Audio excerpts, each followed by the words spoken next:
Hello, my dear students. My name is Srishti Yadav, and today's my topic is entropion. Now, we see the definition of entropion. Definition of entropion is it is a condition in which eyelid turn inward so that eyelashes and skin runs against the eye surface. तो इसका मतलब क्या होता है? इसका मतलब होता है कि जो हमारी आईलिड्स होती हैं वो इनर पोर्शन की तरफ चले जाते हैं, उसे हम क्या बोलते हैं? एंट्रोपियन बोलते हैं। यानी कि जो हमारी आईलिड्स होती हैं वो अंदर की तरफ क्या हो जाती हैं? मुड़ जाती हैं, अंदर की तरफ चली जाती हैं। ठीक है, जो हमारी आई लैशेस हैं वो अंदर की तरफ चली जाती है, जिसे हम क्या बोलते हैं? एंट्रोपियन बोलते हैं। ठीक है, now we see the causes of entropion. तो हमारा पहला कॉज है मसल्स वीकनेस एंड ट्रॉमा। ठीक है, इसका मतलब क्या हो जाता है? हमारी मसल्स कैसी हो जाती हैं? लूज हो जाती हैं, जिसकी वजह से क्या हो जाता है? एंट्रोपियन की समस्या देखने को मिल जाती है। नेक्स्ट हमारा क्या है यहाँ पे? Previous surgery and complication. Previous surgery के दौरान क्या होता है? जैसे कि पहले कोई सर्जरी हुई हो, उसके दौरान क्या होता है? मसल्स क्या हो जाती हैं? लूज हो जाती हैं, तो जिसकी वजह से क्या हो जाएगा? एंट्रोपियन की समस्या देखने को मिल जाती है। नेक्स्ट हमारा क्या है? Eye infection. अगर आई में कोई भी इन्फेक्शन हुआ है उसके थ्रू भी क्या हो सकता है? यहाँ पर एंट्रोपियन की समस्या देखने को मिल जाती है। नेक्स्ट हम बात करते हैं डेवलपमेंटल कॉम्प्लिकेशन। यहाँ पे कोई भी समस्या क्या हो जाती है? जनरेट हो जाती है, लाइक जैसे कि आई इन्फेक्शन हो गया। आई इन्फेक्शन किसकी वजह से हो रहा है? इचिंग की वजह से हो रहा है। तो इस तरह की कई सारी किसी भी समस्या से यहाँ पे कोई भी कॉम्प्लिकेशन अगर डेवलप हुई तो उसकी वजह से भी क्या हो सकता है? यहाँ पे एंट्रोपियन की समस्या देखने को मिल जाती है। नेक्स्ट यहाँ पे हम बात करते हैं सिम्टम्स ऑफ एंट्रोपियन। तो हमारा पहला सिम्टम है एक्सेसिव टेयरिंग, यानी कि आई में इन्फेक्शन होने के कारण इसमें क्या होने लगेगा? बहुत ज़्यादा आंसुओं का प्रोडक्शन होने लगेगा। नेक्स्ट हम बात करते हैं यहाँ पे कंजक्टिवा स्वेलिंग। आई की कंजक्टिवा में क्या आ जाएगा? इन्फेक्शन की वजह से स्वेलिंग यहाँ पे नजर आएगी। नेक्स्ट हम बात करते हैं यहाँ पे फॉरेन बॉडी सेंसेशन, और हमें ऐसा फील होगा कि हमारे बॉडी में कुछ बाहर की चीज आ गई है, ऐसा हमें सेंसेशन होगा, ऐसा हमें फील होगा कि हमारी आई में कुछ चला गया है बाहर का। ठीक है, और नेक्स्ट हम बात करते हैं फोटोफोबिया। फोटोफोबिया का मतलब क्या होता है? लाइट सेंसिटिविटी, यानी कि अगर तेज लाइट होगी तो उससे क्या होगा? पेशेंट को इरिटेशन होगा। नेक्स्ट हम बात करते हैं आई में क्या शो करेगा? रेडनेस और इरिटेशन। इन्फेक्शन की और स्वेलिंग की वजह से आंखों जो हमारी आईलिड्स है उसमें क्या होगा? रेडनेस आ जाएगी और बहुत ज़्यादा इरिटेशन फील होगा। ठीक है, नेक्स्ट हम बात करते हैं आंखों में पेन होगा, और क्या होगा? आंखों में म्यूकस और डिस्चार्ज, यानी कि आंखों से इन्फेक्शन के कारण क्या होगा? म्यूकस का सिक्रीशन स्टार्ट हो जाएगा। ठीक है, देन क्या बात करते हैं यहाँ पे? आई क्रशिंग, और आई में ऐसा क्या हो जाएगा? चिपचिपाहट। म्यूकस की वजह से आई कैसा कैसा दिखेगी? उसमें आई में कैसा फील होगा? चिपचिपाहट टाइप का फील होगा आई में।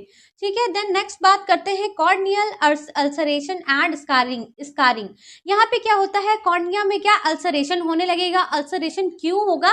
क्योंकि जो पलकें होंगी, जो आईलिड्स होगी, वो क्या होगा?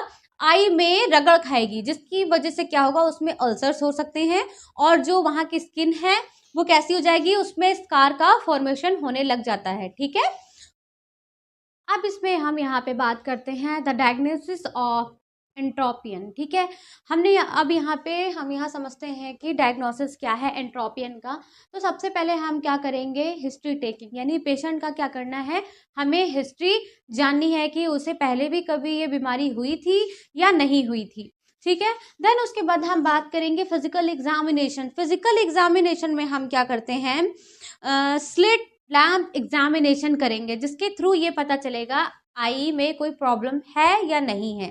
ठीक है, इसमें क्या होगा? जैसे कि हम इसमें चेक करेंगे स्लिट लैम्प एग्जामिनेशन में कि इसमें क्या है? सीवियरिटी, जो हमारी इंजरी की जो सीवियरिटी है वो कितनी है। ठीक है, नेक्स्ट हम बात करते हैं यहाँ पे रेगुलर टेस्टिंग ऑफ आई। तो रेगुलर टेस्टिंग ऑफ आई में हमें क्या करना है कि हमें रेगुलर आई टेस्ट करवाना है। एक बार फिर मैं रिपीट कर रही हूँ यहाँ पे डायग्नोसिस की। तो डायग्नोसिस क्या है एंट्रोपियन का? सबसे पहले हमें क्या करना है? पेशेंट का हिस्ट्री लेनी है कि उससे कभी ये बीमारी हुई है या नहीं हुई है। देन उसके बाद हम क्या करेंगे, फिजिकल एग्जामिनेशन करते हैं पेशेंट का। फिजिकल एग्जामिनेशन में हम क्या करेंगे, स्लिट लैम्प एग्जामिनेशन करेंगे, जिसमें हमें ये पता चलेगा कि पेशेंट की जो सिवियरिटी है, जो एंट्रोपियन हुआ है, उसकी सिवियरिटी कितनी है। ठीक है, माइल्ड है, मॉडरेट है या फिर सीवियर है। ठीक है, देन हम नेक्स्ट बात करते हैं रेगुलर हमें क्या करवाना है, पेशेंट का आई टेस्ट करवाना है रेगुलर। ओके, ताकि ये पता चले उसमें डिफेक्ट है या नहीं है। ठीक है, देन उसके बाद हम बात करते हैं मैनेजमेंट ऑफ एंट्रोपियन। तो सबसे पहला हमारा मैनेजमेंट क्या है, आर्टिफिशियल टीयर ड्रॉप, यानी कि पेशेंट को हम क्या प्रोवाइड करेंगे, आर्टिफिशियल टीयर ड्रॉप प्रोवाइड करेंगे।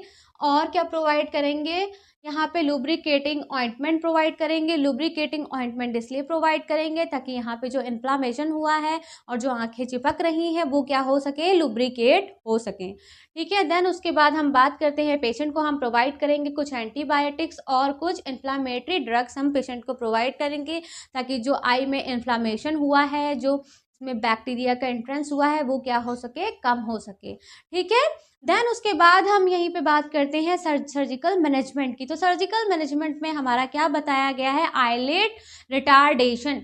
आईलिड रिटार्डेशन एक तरह का सर्जिकल मेथड है, जिस ये कहाँ पे होगा, हमारे लोअर आईलिड में होगा। तो इसमें हम क्या करते हैं, आईलिड जो हमारी अंदर की तरफ हुआ है, इसको क्या करते हैं, सूचरिंग की मदद से इसको क्या करेंगे, यहाँ पे इसको उसके इक्विपमेंट के थ्रू क्या करेंगे, इसको कट करेंगे। कट करने के बाद उसमें उसमें जो भी चीज़ है उसको बाहर निकाल के, या फिर जो हमारा इसमें जो आईलिड अंदर की तरफ चली गई है उसको बाहर की तरफ निकाल के, फिर उसके बाद उसको सूचरिंग की मदद से, रिट्रैक्टर की मदद से उस पोर्शन को ओपन करके जो अंदर की तरफ जितना भी मसल्स गई हैं, अंदर की तरफ जो मसल्स हैं आई की, उसको क्या कर देंगे, रिमूव कर देंगे।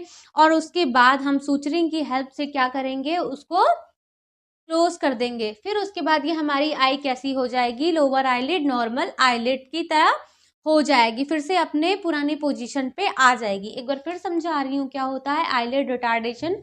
आईलिड रिटार्डेशन ये एक तरह का सर्जिकल मैनेजमेंट है। इसमें क्या होगा, जो हमारी लोअर आईलिड है उसमें क्या करेंगे, सूचरी कटिंग, उसको कट करेंगे। फिर उसके बाद कट करने के बाद सर्जिकल मेथड से उसको कट करेंगे। और कट किससे करेंगे, कोई भी इंस्ट्रूमेंट से या फिर रिट्रैक्टर या फिर कोई भी इक्विपमेंट की मदद से उसको क्या करेंगे, जो अंदर का उसमें जो मसल्स, एक्स्ट्रा मसल्स हैं आई की ओर में, उसको क्या करेंगे, रिमूव करेंगे। फिर उसके बाद उसको सूचरिंग की हेल्प से उसको फिर से पहले की तरह कर देंगे। ठीक है, नेक्स्ट हम बात करते हैं यहाँ पे लेवेटर एपोन्यूरोसिस। ये क्या होता है, जैसा प्रोसीजर हमने यहाँ पे किया है आईलिड रिटार्डेशन में, उसी प्रकार का हम प्रोसीजर यहाँ पे करेंगे लेविएटर एपोन्यूरोसिस में। इसमें बस यही होगा कि ये किस में होगा, अपर आईलिड्स में होगा, अपर आईलिड में होगा, जिसमें कि हम क्या करेंगे, आईलिड जो अंदर की तरफ हुआ है उसको सूचरिंग की हेल्प से, जो रिट्रैक्टर और इक्विपमेंट की हेल्प से आई पोर्शन को ओपन करके अंदर की तरफ जो मसल्स हुई हैं उसको क्या करेंगे, बाहर निकाला जाएगा। और फिर उसके बाद उसको सूचरिंग की हेल्प से उसको क्लोज किया जाएगा। देन उसके बाद इसको नॉर्मल पोजीशन पे लाया जाता है। तो ये दोनों प्रोसीजर किसके हैं, आईलिड रिटार्डेशन ये लोअर आईलिड का है, लेविएटर एपोन्यूरोसिस ये किसका है, अपर आईलिड का है। तो अगर आपको हमारा लेक्चर यहाँ पे समझ में आया हो तो मेरे लेक्चर को लाइक एंड सब्सक्राइब जरूर करिएगा।